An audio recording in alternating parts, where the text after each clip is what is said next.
Halo semuanya, perkenalkan nama saya Triretna Febrianti dari Prodi PGSD semester 7 dari Universitas Terbuka. Pada kesempatan kali ini, saya akan menjelaskan tentang sistem pencernaan manusia. Yang pertama, mulut, kerongkongan atau esofagus, lambung, usus halus, usus besar, rektum, anus, dan organ lainnya seperti hati, empedu, dan pankreas. Alat dan bahan, gambar sistem pencernaan dan alat tulis. Sistem pencernaan manusia terdiri dari rangkaian organ yang bekerja sama untuk memecah makanan, menyerap nutrisi, dan membuang sisa yang tidak terpakai. Prosesnya berlangsung secara berurutan dari mulut hingga anus serta didukung oleh organ tambahan seperti hati, kantong empedu, dan pankreas. Mulut adalah tempat dimulainya pencernaan dari gigi, air liur, dan lidah. Gigi memotong dan menghaluskan makanan secara mekanis. Air liur mengandung enzim amilase yang memulai pemecahan karbohidrat secara kimiawi. Dan lidah membantu mencampur makanan dan mendorongnya ke tenggorokan. Kerongkongan adalah saluran berotot yang menghubungkan tenggorokan dengan lambung.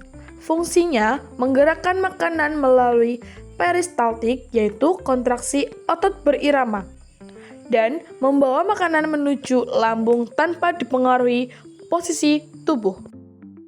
Lambung adalah organ berotot yang berfungsi mengolah makanan lebih lanjut, menghasilkan asam klorida atau HCl untuk menciptakan suasana asam, menghasilkan enzim pepsin untuk memecah protein, mengaduk makanan secara mekanis hingga menjadi cairan kental bernama chymus.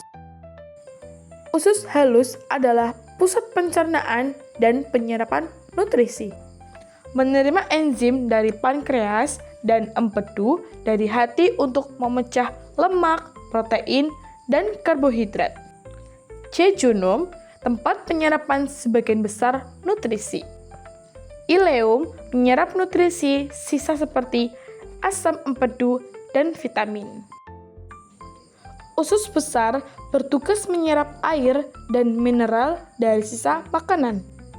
Di dalamnya terdapat bakteri baik yang berperan dalam fermentasi serat dan pembentukan beberapa vitamin.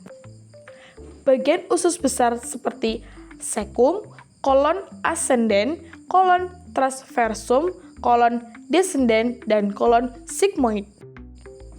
Rektum berfungsi sebagai tempat penyimpanan sementara feses. Saat penuh, rektum mengirim sinyal ke otak untuk melakukan proses buang air besar. Anus adalah saluran terakhir dari sistem pencernaan. Dilengkapi dengan otot sphincter yang mengatur pengeluaran feses agar terkontrol. Hati adalah organ besar yang memiliki berbagai fungsi, salah satunya membantu pencernaan. Dengan menghasilkan empedu, cairan yang diperlukan untuk memecah dan mengemulsikan lemak, menyimpan vitamin dan mineral, mengatur metabolisme karbohidrat, lemak, dan protein. Kantong empedu menyimpan empedu yang diproduksi oleh hati. Ketika makanan berlemak masuk ke duodenum, empedu dilepaskan untuk membantu mencerna lemak dengan lebih efektif. Pankreas memproduksi enzim pencernaan yang sangat penting, seperti amilase memecah karbohidrat, lipase memecah lemak, tripsin, dan kimotripsin memecah protein. Selain itu, pankreas menghasilkan hormon seperti insulin untuk mengatur kadar gula darah. Kesimpulannya, sistem pencernaan manusia adalah jaringan organ yang bekerja secara terkoordinasi.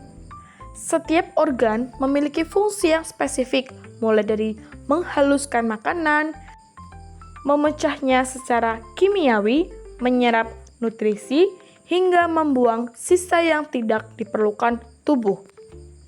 Organ pendukung seperti hati, empedu, dan pankreas berperan penting dalam memastikan proses pencernaan berlangsung optimal.